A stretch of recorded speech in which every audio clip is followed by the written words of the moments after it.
Good evening, everyone. Today is a management consultant who enjoys reading, baking, drumming, and hanging out with our kids. That's interesting. So we've got an interesting author with an interesting book titled Karina. Karina, she's going to tell us all about the book tonight. And all of us will listen. And I'm sure at the end we'll have our questions there jotted down. So I'll hand over to Tony to take it up from there. Okay, you're welcome. The floor is Thank yours. you. Yeah. Thank you very much. Yeah. You've done a brilliant job introducing me already. So I know what else is there to say. I'm a self-confessed multi-potentialite, and I've chosen that because my interests are very eclectic. So I enjoy drumming, I enjoy baking and decorating cakes, I enjoy a bit of psychology, I enjoy building websites. So a multi-potentialite is someone who has a lot of interests, is what we would otherwise call a jack of all trades, really. So I do have quite varying interests, and I've stopped apologizing for that. Yeah. So that's me in a very small nutshell. My family is here somewhere on this call. I am a mother of 4 and a management consultant, wife of 1, and I just get busy writing because I enjoy escaping into the literary world a lot. So getting lost in someone else's world, a world of words, is for me just pure bliss. My idea of the perfect holiday is to go away and hide away in a book. And yeah, as you said before, I've dabbled in writing a load of short stories and novels, poems even. And I take my inspiration from anything, anywhere. When I was younger, I know that this might come across a bit weird, but when I was younger, what I would do, I always had a pen and a bit of paper. And when I would be walking around and hearing people's conversations, if something struck me as interesting, I would write it down. And those are the sorts of things that I would collect later and make into a story. Karina. Karina is across Nigeria, is set across 3 major parts of Nigeria, so Port Harcourt, Lagos, and Jos to some extent. And it's the story of a young lady who, we meet her on the morning of her wedding, and she is contemplating, as a lot of people do, have I made the right choice? Have I not made the right choice? She has nerves, she has concerns, and she has questions as to whether she has made the right decision for herself. And we explore Karina's mind. So most of the story is told through her lenses. We follow her through, because on the morning of her wedding, she wakes up and she's thinking about stuff, and so we follow her through her thoughts. She recalls her childhood. This is a lady who was a survivor of sexual abuse, and we experience that with her right the way through the book. Not just the abuse, but the impact on her mental health, the impact on her relationship with her family, the impact on the family as well. And we do a bit of back and forth. Why are these things important, and why did I choose to explore them in my book? Well, because things that happen, I firmly believe that things that happen in our lives, especially as young people, tend to color our worldview and how we interact with the rest of the world for the rest of our lives. And when I started researching this book, what struck me was that the way people learned to cope with their abusers or their abuse when they were kids became the way that they coped with trauma for the rest of their lives. And so we explore all of that with Karina. We explore her pain and her excitement. We explore the relationship with her parents. We explore her mother's backstory as well, so that we form the full picture of who she is and why she is the way that she is. I'm not going to give it away and tell you what happens, but we meet her friends and we meet the loves of her life and so on and so forth. And we watch her make a decision along with her family that is going to affect everyone. Now, set in a Nigerian context, it is, for me, almost unheard of. Once your family has carried drink, or once his family has carried drink and your family has accepted, that's it, you're done, you're getting married, right? And I wanted to explore that as an idea. What if your daughter tomorrow, Olumide, said, on the morning of her wedding, actually, Daddy, I'm not totally sure I want to do this. What would your response be? So those are the things that I explore in the book.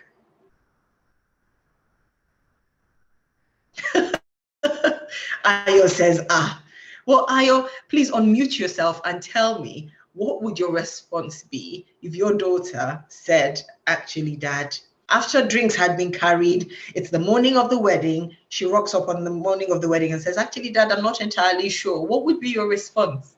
Well, it will be, like, really? All the money that has been invested in this. It's I don't know. That's really, really good.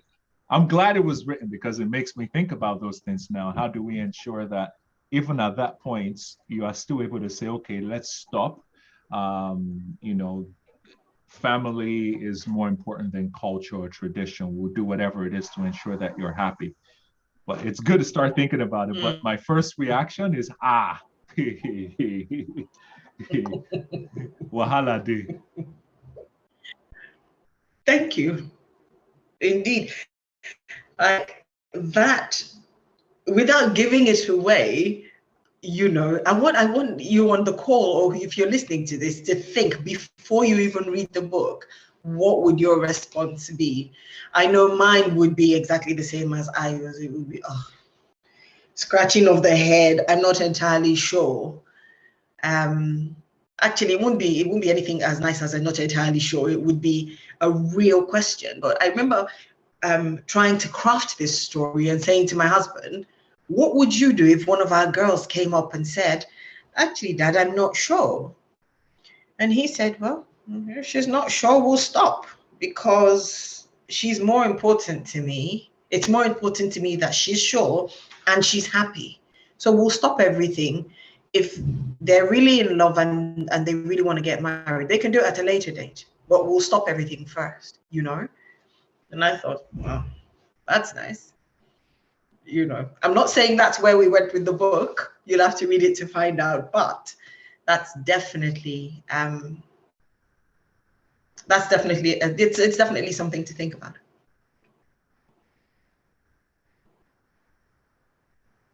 Back to you, Olumide.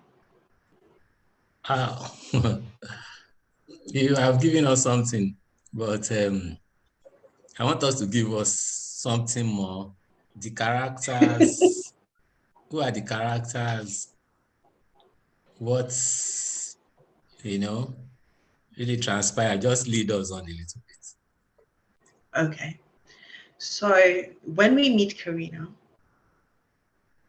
she's a runner. So the cover of the book, I don't know if you can see, shows her holding a pair of shoes. So amid the bustle of wedding preparations, she gets up and she goes off running, and she meets with her friend. Um, she meets with her really close male friend, Akin, and they talk together. So they run together, and he can see that she is agitated about something, and he wants to know what's the matter. She doesn't tell him. She sits there for a while, um, and then takes us on a journey to herself in secondary school, to her as a child, running. I don't want to say she was running away, but in the secondary school environment. So some of what the book explores also is the relationships in a boarding school, and why people, I mean, I went to a boarding school as a child, and most of us, I think, went to boarding schools when we were younger. It's just the norm, right? But the cultures within boarding schools, especially same-sex boarding schools, they can be a bit toxic. They can be fun, but they can also be a bit toxic. So we have a conversation about that. We explore that relationship. We meet the friends that she makes in her new school. We meet a school mother. We recognize quite quickly that Karina is hiding almost in school. She's insisted on coming away to school so that she could hide away from something that was going on at home. So I mean, it's home for her is Port Harcourt. Karina is short for Aiba Karinate, which means God answers my prayers.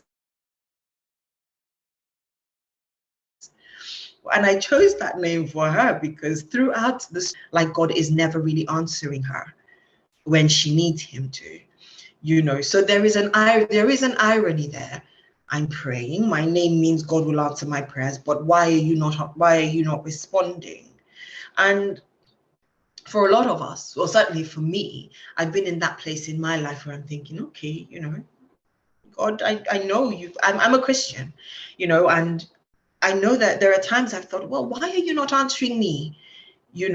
But I'm reminded constantly of something that my dad has always said to me. The Lord may not come when you call him, but he's always on time. So we explore Karina and her prayers and the tension between her and her mother. We meet a lady called Ebele, who Karina generally refers to as the bitch in the book. We meet her siblings. Her brother Daniel is the 5 to her 6. We meet Ebele, and Ebele is, you don't have to go too far in the book to recognize who Ebele is. She lives with them. She's meant to be the carer, but she's the groomer. She's the one who leads the Karina as a child down the merry path that is not so merry, and breaks her. She's the one who breaks her as a child. When I was talking to someone on Saturday, and they asked me, they said, I know a person who's confessed to being a child molester. Should I tell the parents of the children? And I said, totally. Because those children have been broken already. And once a child is broken, they need support. They need help in the family to help fix them. And that family also needs support. So Ebele is the one who is our anti-hero, and she's the one we will hate for the rest of the book. I'll tell you now. We explore that relationship with Karina and how she she snatches herself away from Ebele, how she survives the experience with Ebele, how she finds her own voice as a person, how her worldview develops. We meet her parents. Karina has a great relationship with her parents. She's a daddy's girl. Mommy's girl, not so much. And what we don't really ever, we don't understand, and we don't understand the reason, rather, is, let me rephrase that. What we don't get to understand early in the book is the reason she and her mother have not got the sort of relationship that encourages her to speak up and tell her mother, or in fact tell her father, what's going right at home. But we see nonetheless that in spite of that, it's a home that's full of love for her, and it's a place where she feels comfort and she feels safe, you know. Dad is, you know, it's a bit indulgent. We don't really talk much about Dad, but he's a bit indulgent, and he is, I'll tell you straight up, he's modeled on my own father. So a lot of the things that, you know, he does to indulge his daughters, and a lot of things that he says are modeled on my dad. I want to talk a little bit about Karina's mom. Karina's mom's Tamara. She has her own story, right? We've all got a story. When we started this conversation, Olumide, you said, remember, you know, everyone can write. Everyone's got a story, right? So Yes. we don't know what Tamara's story is. What we find out eventually what her story is and why she has the difficulty she has in engaging with her daughter. Like, she didn't have the sort of relationship with her own mother where she could have a conversation about stuff. But she was determined to, and she was fiercely protective, determined to protect her family. Unfortunately, she was missing something. And this child of her 3 ended up falling through the cracks, sadly. So we explore that past quite a bit. We follow Karina through to when she's a teenager, and you know, they move to Lagos, and she goes off to Jos, for instance. She goes off to Jos for university, and she falls in love, and she's happy, you know, and the big questions come up. She's dealing with issues with her mental health, right, that nobody can understand. And when we get to university with her, we enjoy the romance between her and Tosan, who is the person that she was to be marrying, that she was supposed to be marrying at the beginning of the book. And at this point, we're like, oh, this is exciting, you know, it's all electric. And then something happens. Something happens to break the golden thread. I'm not going to tell you what happens there, but something happens to break the golden thread. And she's yet again in that place where she's not sure whether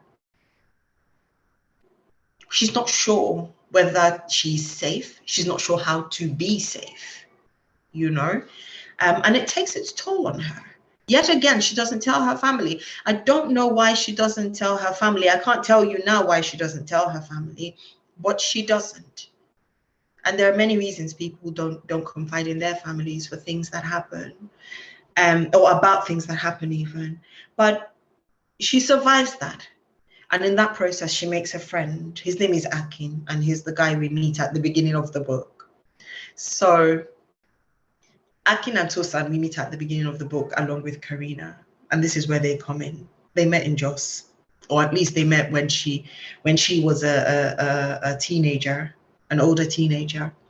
And then they stayed friends, you know. Karina's life experience is an experience that is sadly one that is rife in our culture, in in many parts of the world, actually. It's not a Nigerian thing. In many parts of the world, sexual abuse is rife. I always say broken people break other people. The impact of sexual abuse on children, on their mothers and their fathers, their siblings, the spouses they will marry one day, the children they will have one day, cannot be overemphasized. And I don't think that we have as yet been able to quantify the impact of all of it. I chose to explore the mother's perspective because one day I met a mum whose daughter had been abused. She had just found out. And I said to her, we were talking, and I said to her, do you think that this is your fault, what happened to your daughter? And she took responsibility for it 100%, even though she wasn't there when it happened, you know. But she was brokenhearted in a way that I could not even begin to imagine, you know. I mean, for those of us who are parents on the call, imagine when your child is ill and you're helpless. That's how she felt. And so I had to explore that angle. What happens to the parents of the children who were abused? Yeah, I'm going to stop there. Is that enough? Have I led you down a merry path long enough? Yeah.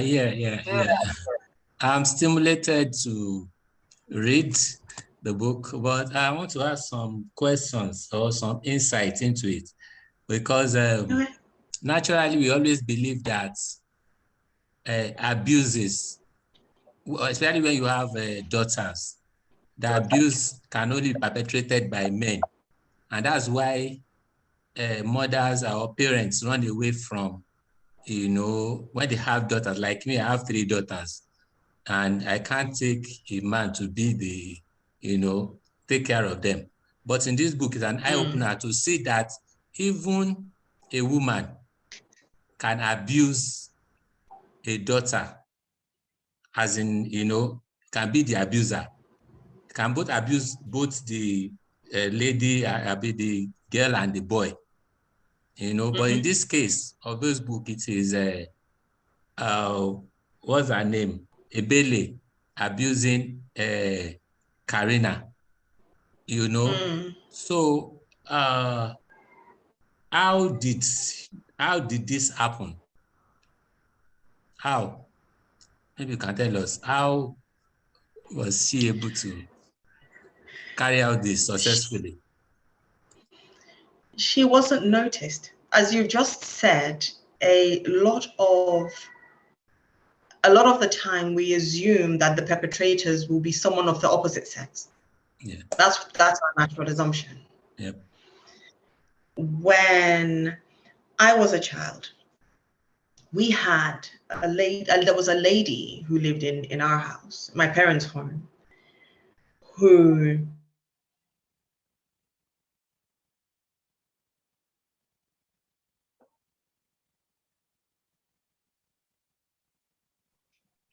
Can't hear her anymore from here. I think our network. It's finished, Diane. Okay. We can't hear you. You muted yourself.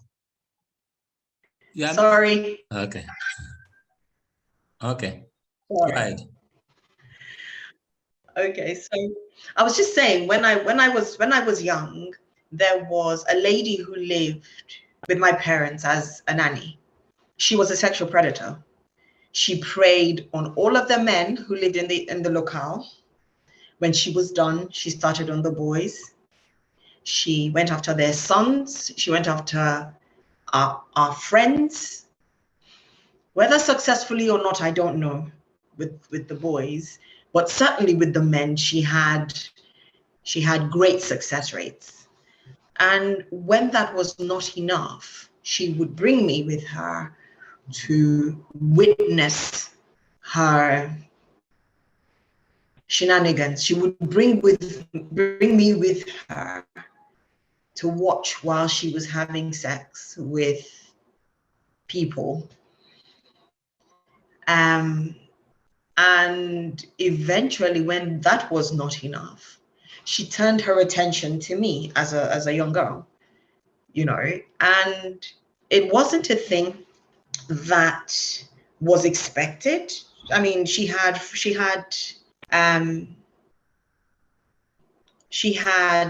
reign of us. She looked after us, me and my sisters.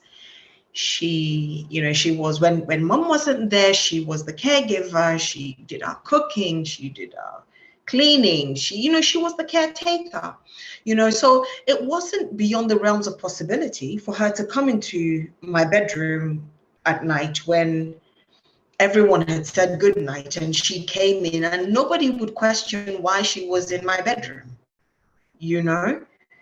But it happens. That was a woman who groomed. She didn't just do that to me. I saw her groom or attempt to groom young boys who came round to the house. It's not a thing that you would expect. I mean, eventually she got found out and she got kicked out. But before she got kicked out and before she got found out, I don't know what she did. So that happened.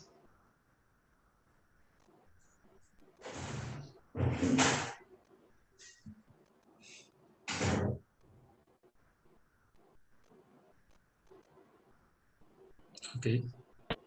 We didn't hear your last statement. Your something, the network froze up. Hello, can you hear me?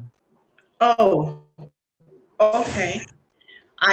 I can hear you. Can you hear me? Yes, I can. Can you hear me? Yes. Yeah. So I was saying, where did I freeze? She got kicked out. Yes. Okay. So she got kicked out, but what she did before she got kicked out, I don't know. But that it happens is what I'm trying to say. That, you know, sexual predators are of any sex, and often they're not choosy. They'll go with anybody, male or female. Okay. So you've let us into the book, Karina. I know some people just joined us, but it's good. Those are the people that will buy the book.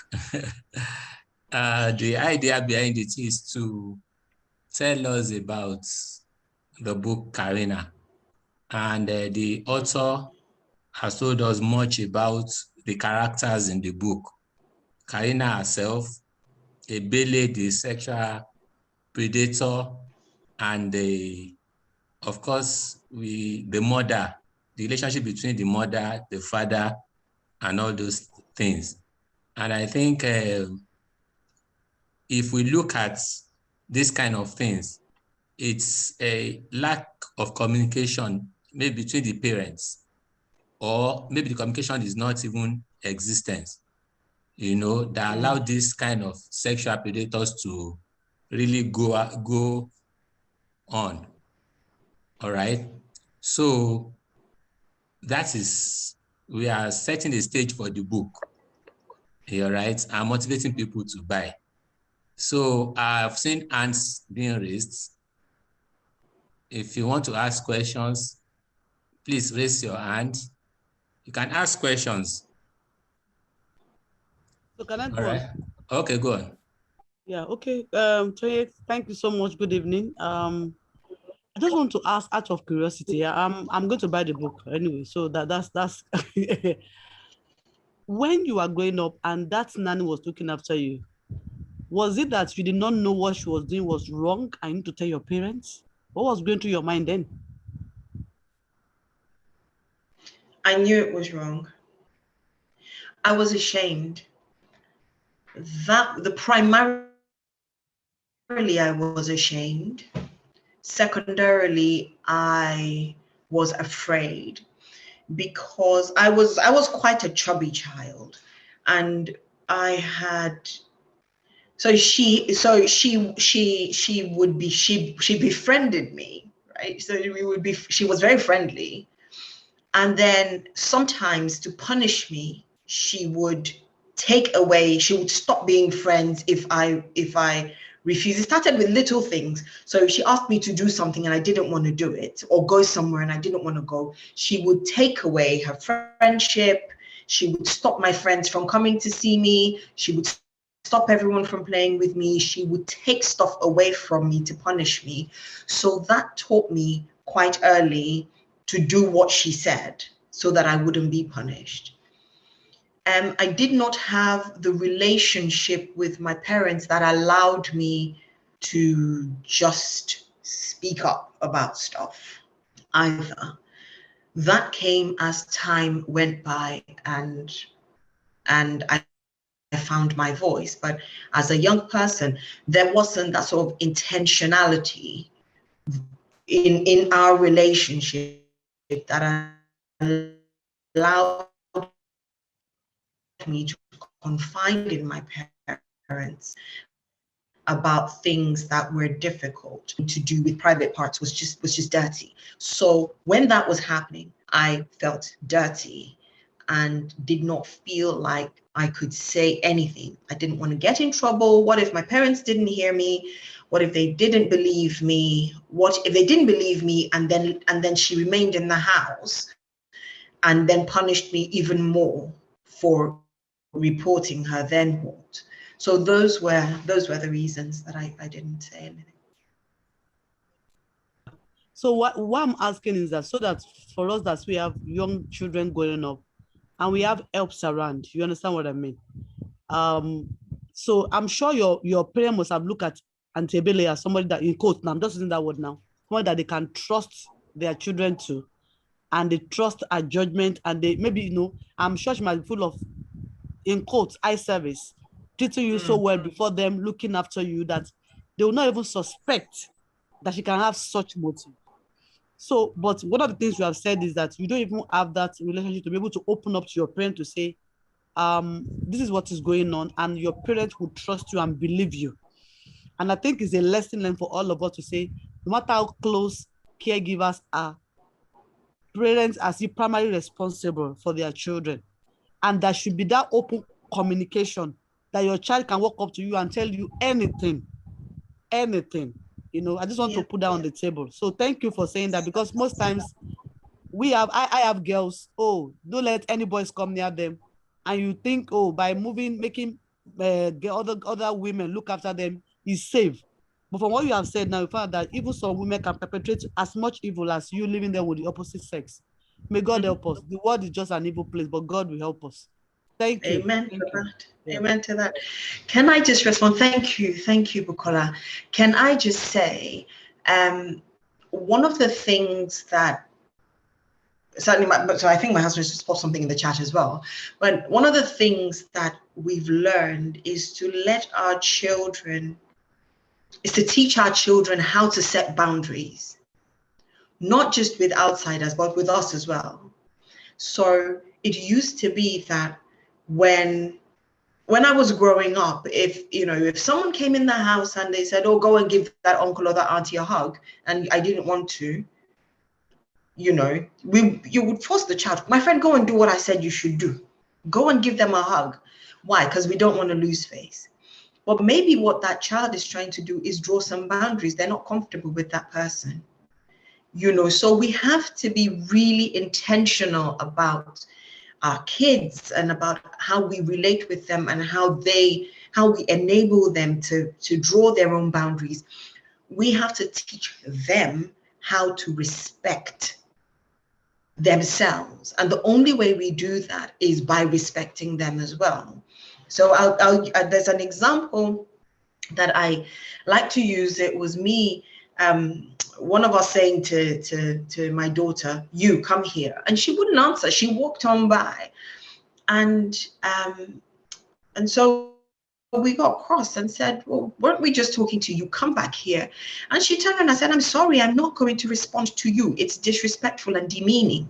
Now, when she first said it, I thought, where do you think you are? If I call you, you respond. I gave you your name. But then I thought, later, much later, because she didn't answer me, she just walked off. But much later, I thought, what am I teaching her? That if I don't respect the boundaries, she's telling me, Mom, I don't like this because I find it disrespectful and demeaning. If she's telling me that and I can't respect it, why should she expect someone else to show her any respect? You know? So, yeah. Mhm. That's interesting. I have a question. Okay. Okay, so my name is Ayo. I'm tuning in from Canada. Thank you very much for being a part of this. This has been awesome. I had someone send me a message about 2 weeks ago. She has a 3-year-old daughter. She had one of her friends watching her daughter for her. And I guess when she came to pick her daughter later, she found out that her daughter was complaining that a private area was hurting her a lot. And she didn't think anything of it until very much later in the evening when she just noticed her daughter was to herself. And she was just shocked that what's going on with this 3-year-old child. And of course, daughter can't really speak well. And she just kept saying, auntie beat me or something like that. And then I guess she was saying, where are you feeling the pain? And she kept pointing to her private part. But to cut the long story short, she reported to police, and police did nothing about it. They said there was no evidence at all. And, mother is hurt because this was someone that she knew very well, her friend that she truly trusted. How do we navigate such things, when we hear such stories and your parents, especially foreign like Nigeria, it's usually easy to have someone come over and help and support. But usually when you're here, it's very hard to find that. And then when you do find someone that can help, you feel so relieved. So how do you navigate such things? Any words of wisdom for people, and also for people that have house helps too? Did she ask the lady what happened? Did she ask the lady what happened? She did ask the lady, and from my understanding, what I heard, the lady said, this is your daughter. Oh, I don't know. She peed everywhere, pooed everywhere. I had to change her diaper or something. That was the response that she had received initially on why is this young girl behaving this way, and crying in your house, kind of thing.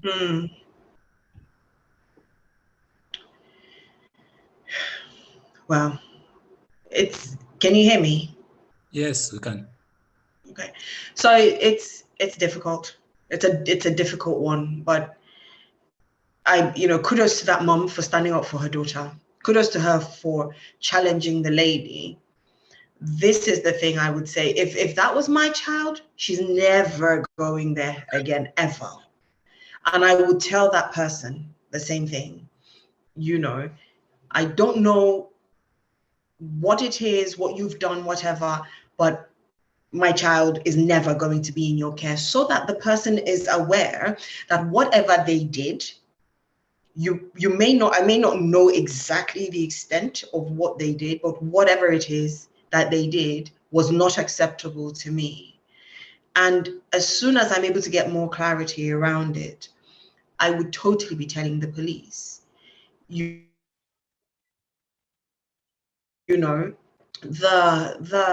little one may not be able to say, but children, oh bless them, so these are wonderful little human beings. They're not incomplete. They're not going to grow to be a different type of human being, a full human being. They're already human beings. And whilst their bodies may not be fully formed and their minds may not be able to articulate, they still feel things very keenly. And if she's withdrawn in that way, she's communicating something to mom. As mom has picked it up, what I would do if I was mom would be to just spend time keeping an eye on the little one. That woman is never coming near the family again. I recall a case where a friend of mine, a former friend of mine, I'd left my daughter for her to care for, and she dealt with her roughly. It wasn't abusive, but it was rough in a way that I would I would never deal with my child or anyone else's child that way, no matter how angry I was. And then she called me and told me how she abandoned my daughter somewhere because she was just so mad at her for making her late. My response was to first make sure my kid was fine. And then I said to her, you know, when I put my child in your care, I expect you to treat them like this, and like this. But you're never going to get that chance because my child is never going to ever be in your care ever again. And she never has been. This is what, 7 years later. None of my kids have ever been in her care since then. You know, sometimes you just have to, it's not easy to find care, but you kind of have to suck it up, really. Okay, I think Mrs. Ademoye has her hands raised up. Okay. Can you ask your question now? Mrs. Ademoye, she's still there? Okay.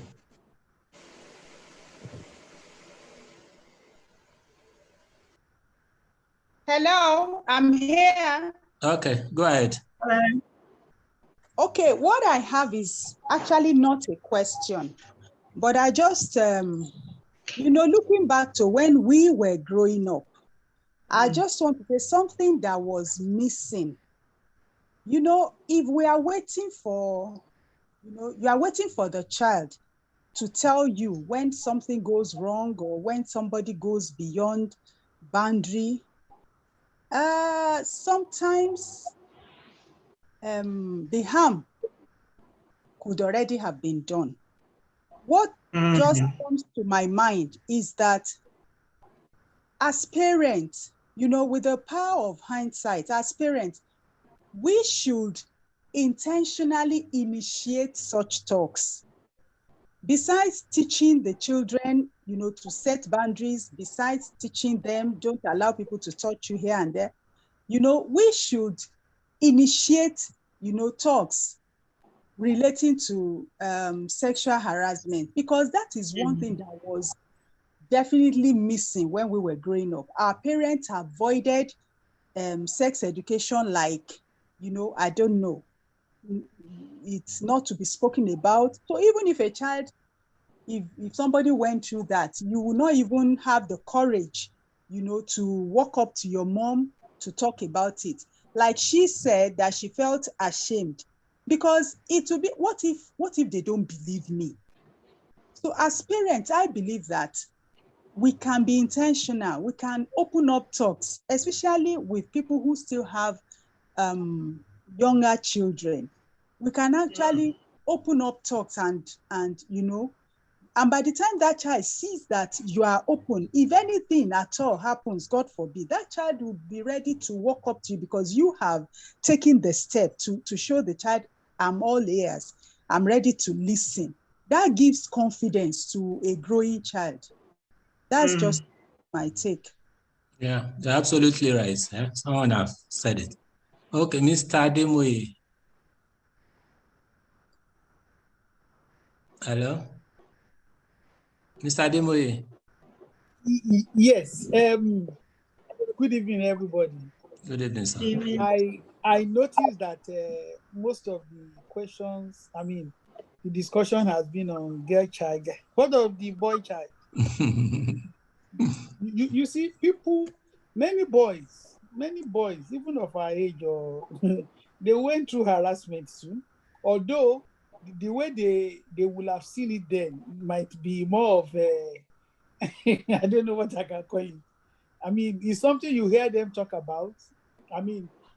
I grew up having, knowing that, in fact, there's never a time that we didn't have house girls. That is, my parents will make sure, and I know the kind of things that these house girls are doing outside. At what, and like my wife said, you need to open up the discussion. But my own is this: when you want to open up that discussion, how should it be? If you have boys and girls, are you doing it together, or you call boys separately, or you call girls separately? Is it the father that you talk to the boy, and the mother talk to the girl? Can the father talk to the girl and the mother talk to the boy? Thank you.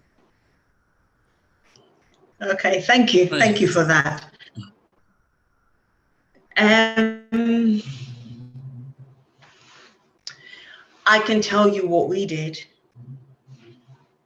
My husband and I, both sat down and talked to the children one at a time. When they got to an age where we could talk to them about it, we did. So there wasn't ever a need to talk to them at the same time. What age? So Yim was, Joe Howard was Yim. He must have been about 9. So between 8 and 9, I think 9 is better, because when we told our daughter when she was 8, she just looked confused. Yeah, between 8 and 9. Yeah, so it was around 9. Yeah. So at 8, it was just a little bit too early. So 9 was just right. That was when we started to have the conversations. Now, because we were like helicopters and constantly hovering, we knew that they were fine. Nothing had happened that was untoward. But the thing that propelled us to have the conversations with our son was when he came home one day and said, right, what does this mean? What does it mean to be gay? What does this sexual term mean? And he started naming things that you could have knocked me over with a feather. I thought, how did you find out? Oh, no, I'd heard it in school. He'd been hearing it since he was 5 in school, but he just got up the nerve to ask. So we had the conversation with him about sex, about sexual molestation, about the right place for things and all that stuff. But it enabled us to also have the conversations with our daughters. We have 3 daughters and a son. So it enabled us to have the conversations with our daughters one after the other.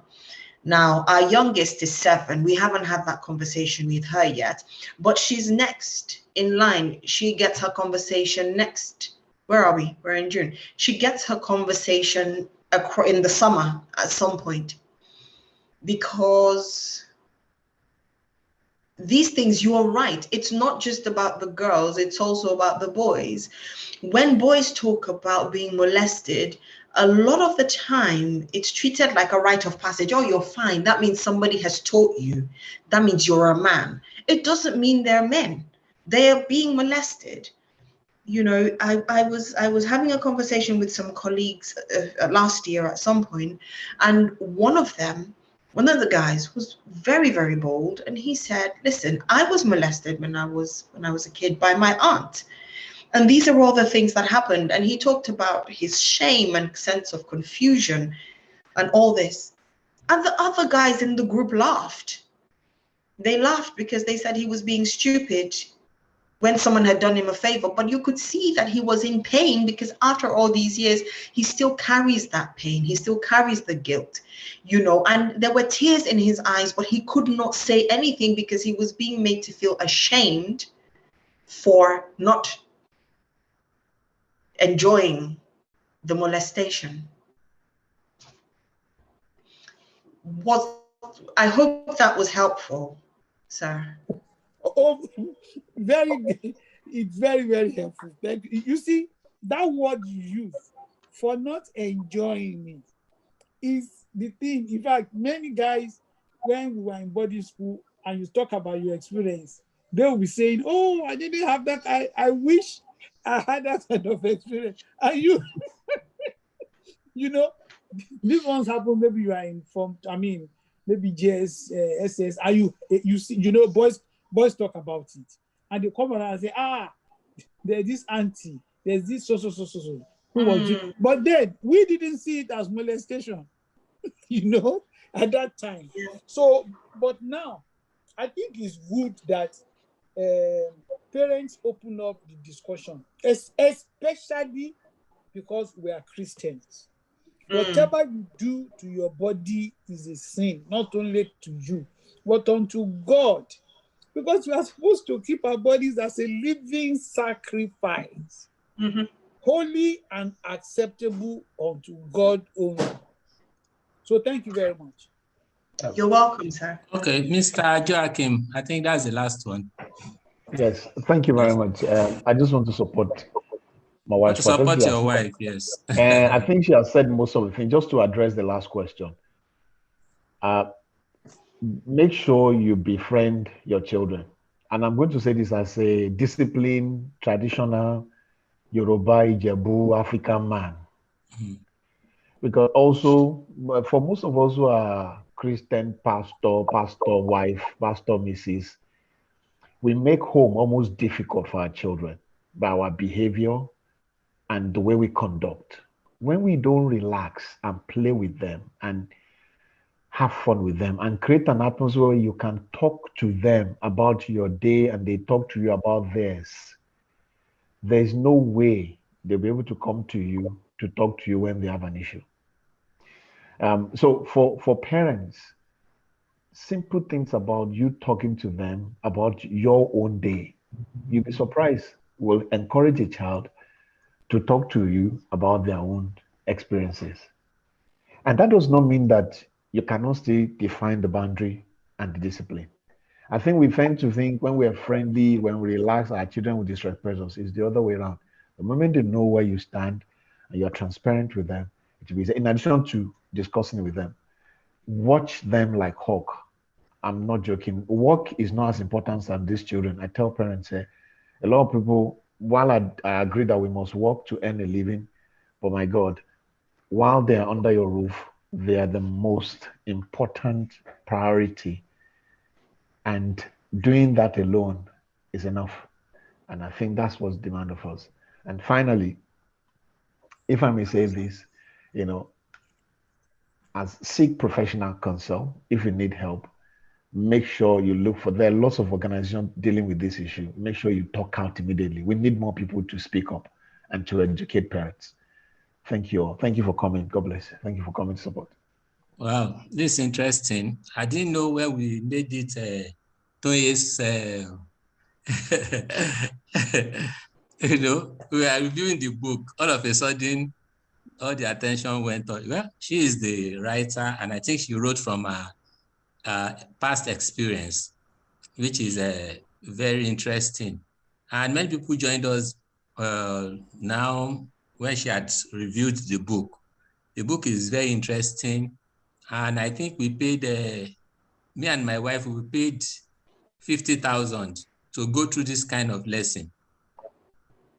And, you know, 2 Saturdays, 2 Sundays, we've done 2 Sundays, remaining 1 Sunday to go through this kind of thing that we just got in under 1 hour.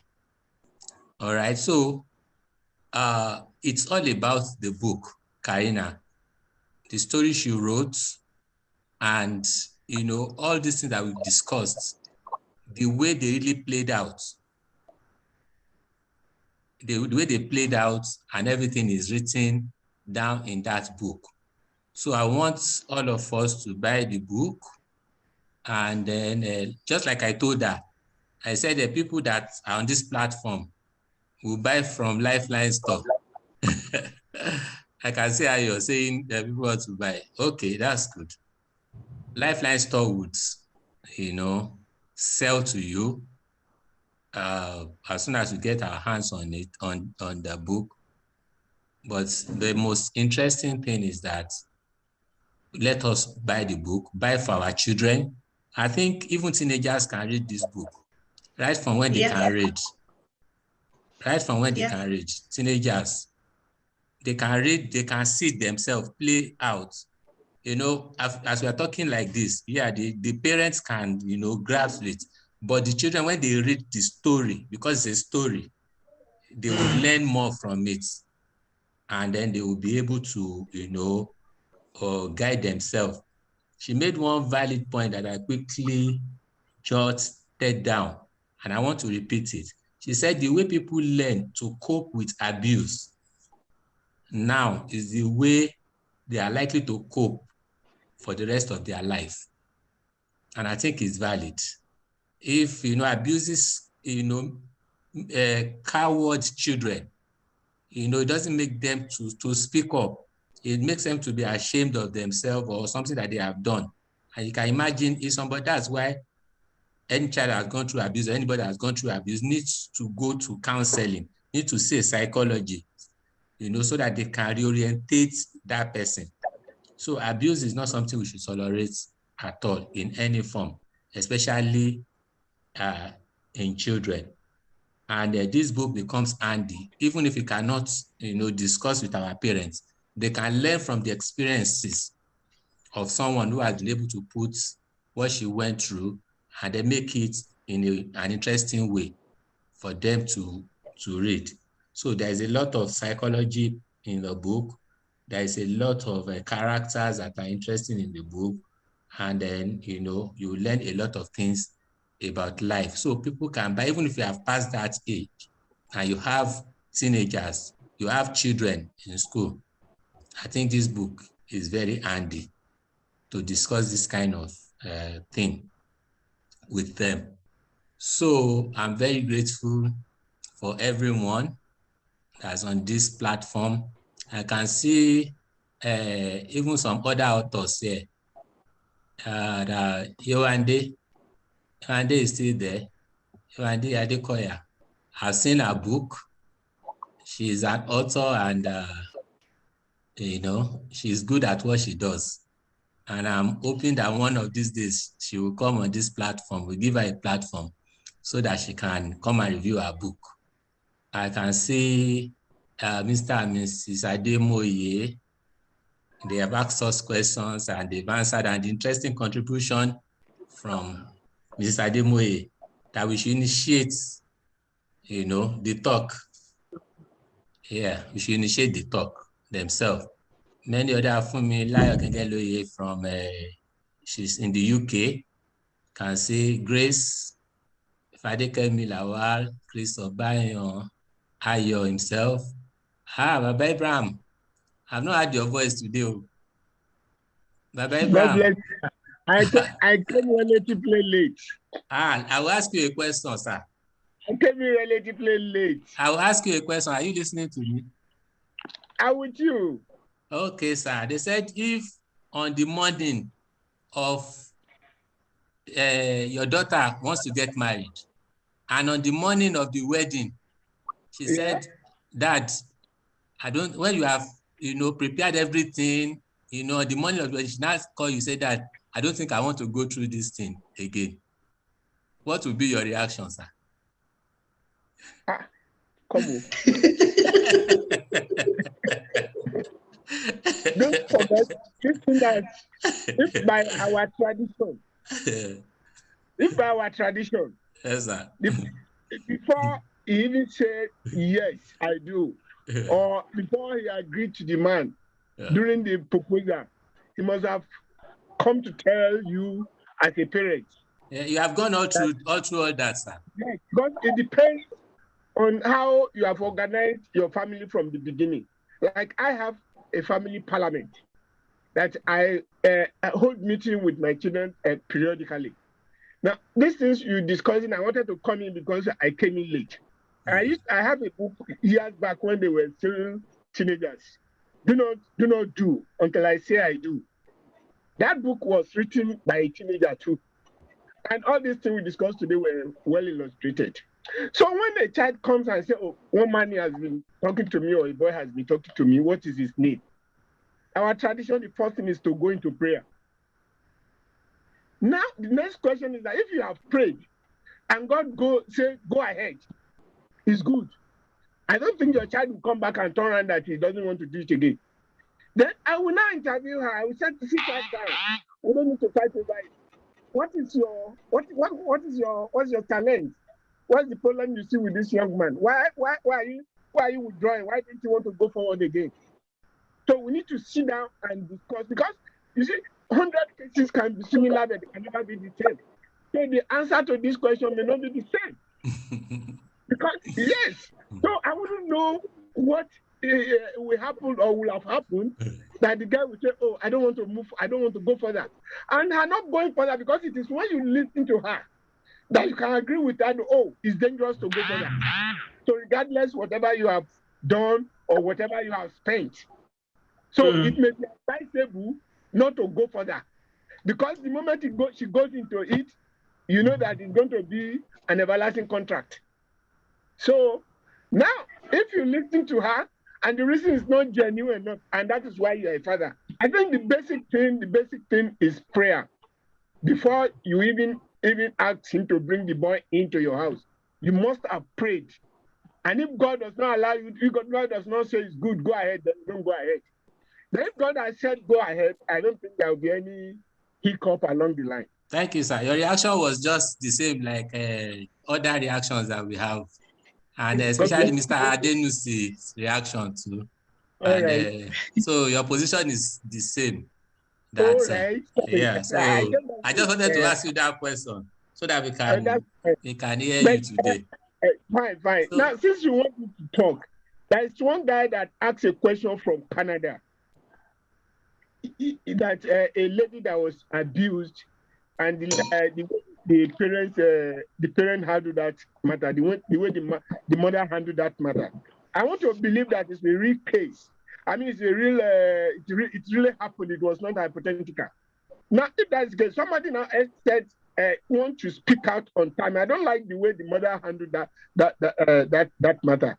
If the doctor was not brought into this case, he didn't take this guy to for a medical advice. He didn't conduct any medical examination to even know what exactly that lady did to her child. He only went to the lady and queried the lady, and the lady said, "Oh, your child was wooing or pooping all over the places." That's not an answer for a life, for something that will remain indelible in the brain of that girl. Now you said the girl has kept to her, has withdrawn to herself, has started change her behavior. So that thing can be there for life that you will never forget in life, because at that stage, whatever happens to her, she will remember. So that thing is supposed to be pursued to a logical conclusion, which the mother didn't do very well. In fact, police is not the first thing, because going through that thing, he came back from police station and police said there is no evidence. And that would have been our last step. The first thing was to take that child to hospital to examine the child. Is there any damage done? And what was the real case? She must have established a case before she starts bringing other parties into it. God bless you. Thank you, sir. Very grateful, sir. Thank you for the wisdom. So thanks, thanks everyone. And lastly, I would thank Soye Adenusi with the husband, Joachim Adenusi, both of them, for coming. Very grateful. And we've tapped from your knowledge. I pray God will replenish it back in Jesus' name. Thank you. Yeah. So thanks everyone for coming. Can I say something before I go? Olumide? Okay. Can I say something real quick? Okay, quickly. You have the floor. Go ahead. Wow, we can't hear you. We can't hear you. Can you hear me? Okay, we can hear you now. Oh, okay. So Grace had said in the chat that molestation is quite difficult to deal with in Nigeria because of corruption. I was just saying that molestation is difficult everywhere to deal with. Very, very difficult. But we have to try. We all have to try. We must be willing to confront all of it. And when we cannot bring the perpetrators to justice, we must be willing to find help for the people who are suffering. That's it. Okay. Thank you. Thank you very much. One more thing is that we would post this on our YouTube and then all of social media handle. Please, when you get to our YouTube, that is Lifeline Book Review Club. Please subscribe. Lifeline Book Review Club. If you type that on your YouTube search, please subscribe to our YouTube channel. Lifeline Book Review Club. You will see there. When you put it on your YouTube channel, you will see there. Thanks everyone for tonight.